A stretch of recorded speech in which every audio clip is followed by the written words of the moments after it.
And you would think, of course, with so much infighting going on in the GOP, that the Democrats would be, sitting in a pretty good position, right? You'd think. Not so much. Not so much.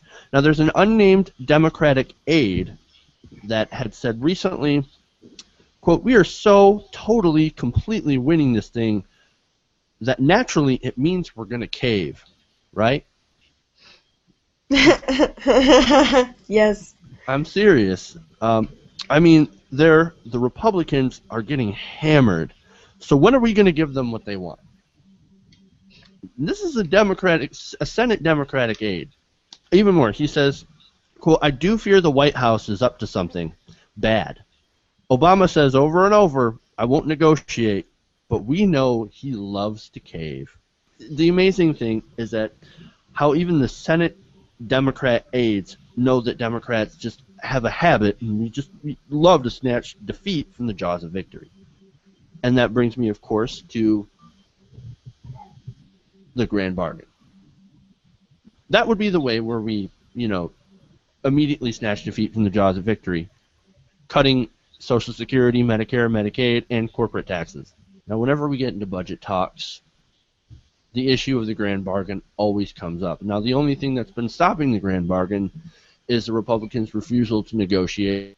Seeing how much they're getting hammered in the polls, and this is just my own little commentary on this. Seeing as how their Republicans are getting destroyed in the polls, you would think that maybe they might lean on, raising a little bit more revenue if they get to cut entitlements. Because that's what they've been trying to do for years, for decades. They want to cut these entitlements, and President Obama is more than happy to try. I mean, he said on occasion, I'll negotiate on entitlements. He would even do the change CPI. He floated that idea by himself.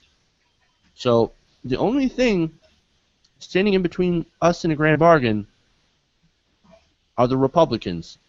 I think the grand bargain is more possible today. Like, I mean, it's one of those things that's inevitable, but like the Republicans are getting beat up, and President Obama can offer them a hand, and they could be like grand bargain, hang a banner, mission accomplished, historic reform, and all that. Like, and you got to remember that's like President Obama's ultimate end game, right? Mm-hmm. Is he wants the grand bargain. Like, he doesn't care about anything else. He can't get anything passed, right?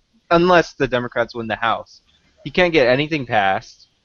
So, like, the grand bargain, he gets to bring both parties together. Like, as far from a theater point of view, which is what the president loves, he loves political theater. It's the best thing that he could ever hope for. The problem is that the Republicans can't give him the grand bargain before the 2014 election. Because if President Obama is seen as a uniter before the 2014 election, then it's not good for the Congressional House Republicans. But it's already not looking good for the Congressional House Republicans too. Yeah, but they have a lot of, and you also got to remember there's the primary challenge of all, and these gerrymandered super red districts and all that. Mm-hmm.